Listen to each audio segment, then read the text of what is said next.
అనాది కాలం నుండి సృష్టి లోకమంతా వెలిగే జ్ఞానజ్యోతి ఆమె శ్రీ సరస్వతీదేవి.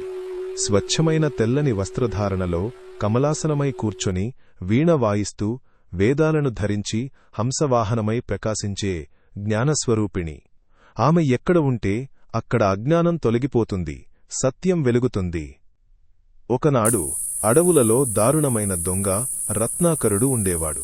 దోపిడీలు చేసి హత్యలు చేసి జీవనాన్ని గడిపేవాడు. ఒక చిన్నారిని బలిపశువుగా ఉపయోగించాలని అనుకున్నాడు.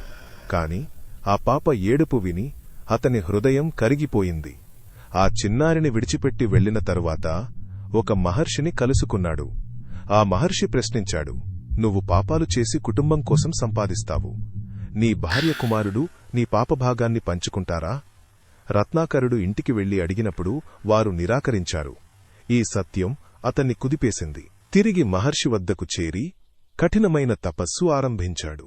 అనేక సంవత్సరాల తరువాత అతని ముందుకు మునుపటి చిన్నారి వచ్చింది. క్షణాల్లోనే ఆమె సరస్వతీదేవిగా రూపాంతరం చెందింది.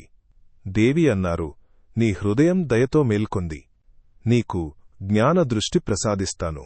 నీవే వాల్మీకి మహర్షి ధర్మగాథ అయిన రామాయణాన్ని రచించవలసినవాడు.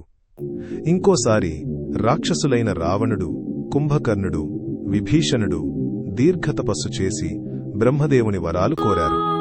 వారి చెడు ఉద్దేశ్యాలు తెలుసుకున్న సరస్వతీదేవి తన వాక్ శక్తితో వారిని మోహింపజేసింది.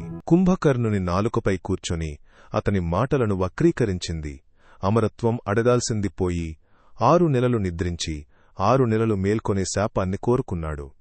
రావణుని జ్ఞానాన్ని మబ్బుచేసి అతను ఇచ్ఛామృత్యువు అడగకుండా కేవలం పుష్పక విమానం కోరేలా చేసింది.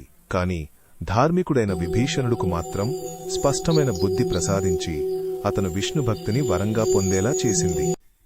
ఇలా చెడువారిని మాయలో పడేసి మంచివారిని వెలుగులోకి తీసుకువచ్చి సరస్వతీదేవి జ్ఞానం, వాక్చాతుర్యం ఎంత శక్తివంతమో రామాయణంలోనే ప్రదర్శించింది.